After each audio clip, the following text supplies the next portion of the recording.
Čau! Esmu Lizeta Poga, certificēta uzturu speciāliste, un dosimies iekšā Narvisenā aplūkot, ko tad mēs no dobas produktiem varam izvēlēties. Ejam iekšā!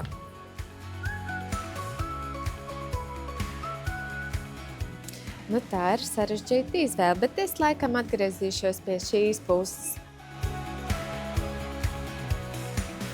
Brokastu komplekts. Šo es izvēlējos, tāpēc, ka vispār kopumā mums valda mīti saistībā ar maizes lietošanu, bet brokastīs man personīgi ļoti patīk ēst maizi, īpaši pilngraudu maizi, un tad kopā apvienojumā ar olbaltumvielām, kas šī gadījumā ir tīteru šķiņķis un krāsiņām, dārzeņiem.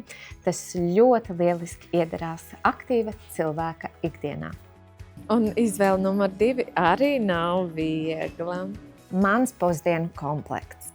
Šī gadījumā es izvēlējos pilngraudu pastas salātus, jo pilngraudu mums taču vajag ēst pilngraudus, krāsas, dārzeņi un tad vēl papildus olbaltumvielas, kas nāk no griķu dzēriena un vistas.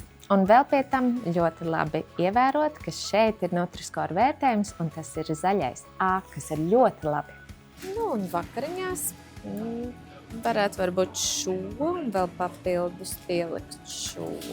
Mans vakariņu komplekts. Pēdējai dienas ēdienreizei jābūt aptuveni 2-3 stundas pirms gulētiešanas, tāpēc es nebaidos no rīsiem, vistas gaļas un papildus dārzeņiem.